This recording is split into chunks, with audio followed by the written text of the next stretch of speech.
నమస్తే. శ్రీ గురుభ్యో నమ. శ్రీమాత్రే నమ. ఆదిత్యాయ చ సోమాయ మంగళాయ బుధాయ గురుశుక్ర శనిభ్యే రాహవే కేతవే నమ. శ్రీమాత శ్రీ మహారాజ్ఞి శ్రీమత్ సింహాసనేశ్వరి చిదగ్నిగుండ సంభూత దేవకార్య సముద్యత. అందరికీ నమస్కారం. ప్రతి మాసంలాగానే మరి ఈ మాసం అంటే జనవరి 2025 ఫిబ్రవరి మాసం గాను మాస ఫలితాలు ఎలా ఉన్నాయి, ఇందులో ఉద్యోగ, వ్యాపార, వివాహ, విద్య, సంతాన విషయాల్లో ఎవరు ఏ రకమైనటువంటి ఇబ్బందులు ఉన్నాయి, యోగించే గ్రహాలు ఏంటి, యోగించినవి ఏమి అనేటువంటివి తెలుసుకోవడం కోసం చేస్తున్నటువంటి ప్రయత్నంలో ఈ వీడియోలో ఇందులో ఫిబ్రవరి 2025లో రెండవ పక్షం గ్రహస్థితి ఎలా ఉంది.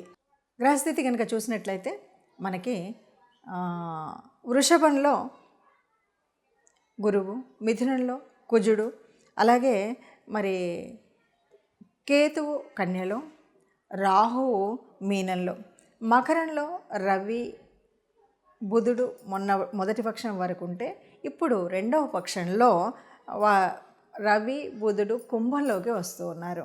ఇక కుంభంలో ఇప్పటికే అంటే ముందు నుండి కూడా మొదటి పక్షంలో కూడా ఉన్నటువంటి శని ఉంటాడు.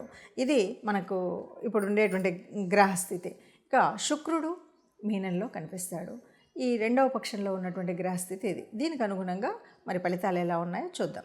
2025 ఫిబ్రవరి మాసంలో రెండవ పక్షంలో రాశి యొక్క ఫలితాలు ఎలా ఉన్నాయో చూద్దాం. దీనికి ఏంటంటే రవి బుధుడి యొక్క మార్పు మాత్రమే కనిపిస్తుంది. చంద్రుడు ఎలాగో 2.5 రోజులకు ఒక్కొక్క రాశి చొప్పున మారుతూ ఉంటాడు. ఇలా మారుతూ ఉన్నప్పుడు మరి ఒక్కొక్క రాశికి ఎలా ఉందో చూద్దాం. తదుపరి రాశి సింహరాశి. సింహరాశి వారికి 2025 ఫిబ్రవరి మాసంలో ఎలా ఉంటుంది అని చూసినట్టయితే వీరికి మరి రాష్ట్రాధిపతి అయినటువంటి రవి దాదాపు 13 వరకు మనకి మకరంలో ఉండి ఆ తర్వాత అంటే 14 నుండి కుంభంలోకి మారుతూ ఉన్నాడు.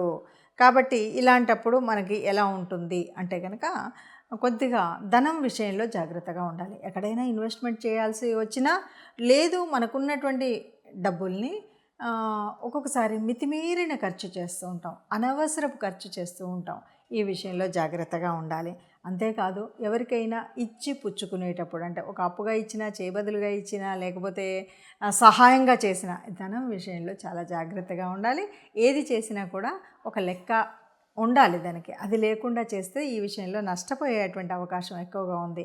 ఇక ఏదైనా మనం కొన్ని విషయాల్లో కొత్తగా అగ్రిమెంట్స్, అది ఉద్యోగరీత్యా కావచ్చు, ఏదో ఒక ఫ్లాట్ తీసుకున్నాం, లేదా వ్యాపారం కోసం ఒక ప్లేస్ తీసుకున్నాం, వీటిల్లో అగ్రిమెంట్స్ రాసుకుంటాం కదా.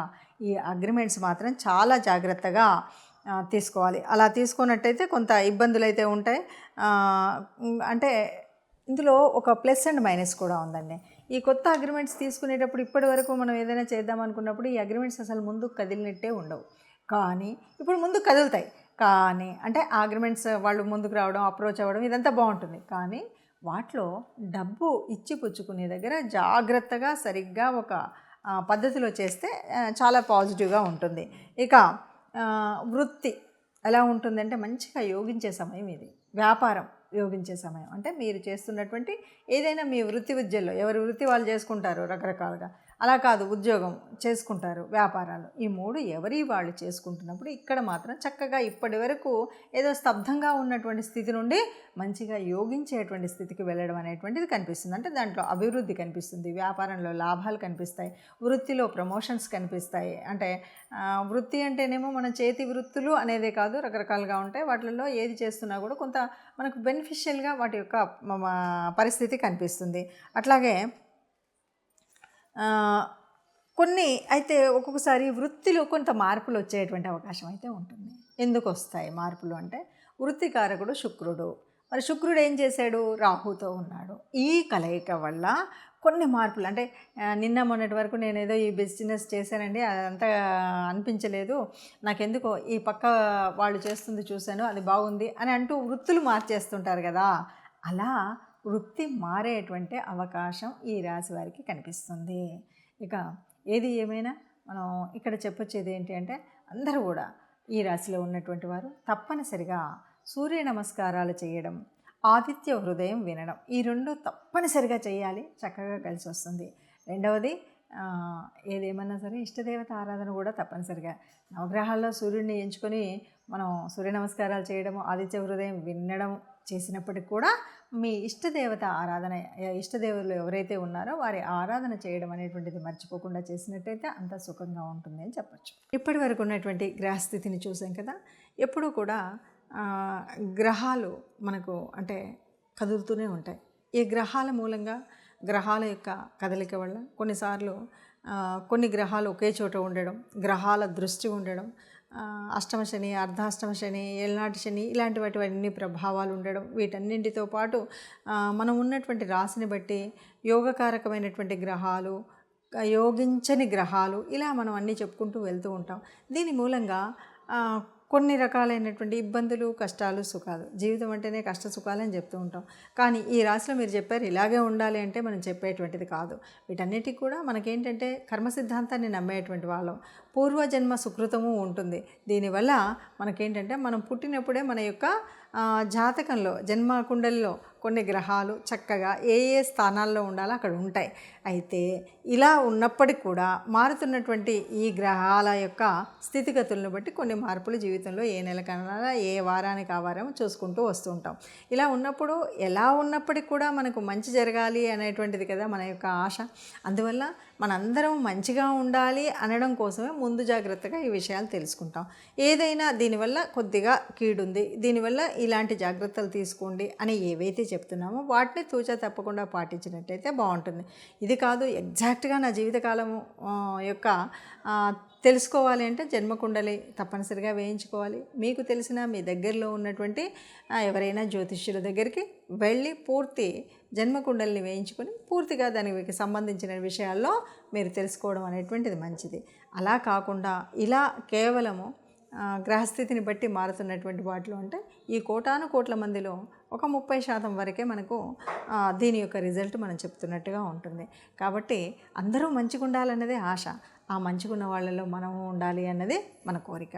అందరూ హాయిగా, ఆనందంగా, సుఖంగా ఉండాలి. సర్వే జనా సుఖినో భవంతు. నమస్తే. ఇప్పటి వరకు ఉన్నటువంటి గ్రహస్థితిని చూసాం కదా. ఎప్పుడూ కూడా గ్రహాలు మనకు అంటే కదులుతూనే ఉంటాయి. ఈ గ్రహాల మూలంగా, గ్రహాల యొక్క కదలిక వల్ల కొన్నిసార్లు కొన్ని గ్రహాలు ఒకే చోట ఉండడం, గ్రహాల దృష్టి ఉండడం, అష్టమ శని, అర్ధాష్టమ శని, ఏళ్ళనాటి శని ఇలాంటి వాటివన్నీ ప్రభావాలు ఉండడం, వీటన్నింటితో పాటు మనం ఉన్నటువంటి రాశిని బట్టి యోగకారకమైనటువంటి గ్రహాలు, యోగించని గ్రహాలు, ఇలా మనం అన్నీ చెప్పుకుంటూ వెళ్తూ ఉంటాం. దీని మూలంగా కొన్ని రకాలైనటువంటి ఇబ్బందులు, కష్టాలు, సుఖాలు. జీవితం అంటేనే కష్ట సుఖాలు అని చెప్తూ ఉంటాం. కానీ ఈ రాశిలో మీరు చెప్పారు ఇలాగే ఉండాలి అంటే మనం చెప్పేటువంటిది కాదు. వీటన్నిటికి కూడా మనకేంటంటే కర్మ సిద్ధాంతాన్ని నమ్మేటువంటి వాళ్ళం. పూర్వజన్మ సుకృతము ఉంటుంది. దీనివల్ల మనకేంటంటే మనం పుట్టినప్పుడే మన యొక్క జాతకంలో, జన్మ కుండలిలో కొన్ని గ్రహాలు చక్కగా ఏ ఏ స్థానాల్లో ఉండాలో అక్కడ ఉంటాయి. అయితే ఇలా ఉన్నప్పటికీ కూడా మారుతున్నటువంటి ఈ గ్రహాల యొక్క స్థితిగతులను బట్టి కొన్ని మార్పులు జీవితంలో ఏ నెలకన్నా, ఏ వారానికి ఆ వారం చూసుకుంటూ వస్తూ ఉంటాం. ఇలా ఉన్నప్పుడు ఎలా ఉన్నప్పటికీ కూడా మనకు మంచి జరగాలి అనేటువంటిది కదా మన యొక్క ఆశ. అందువల్ల మనందరం మంచిగా ఉండాలి అనడం కోసమే ముందు జాగ్రత్తగా ఈ విషయాలు తెలుసుకుంటాం.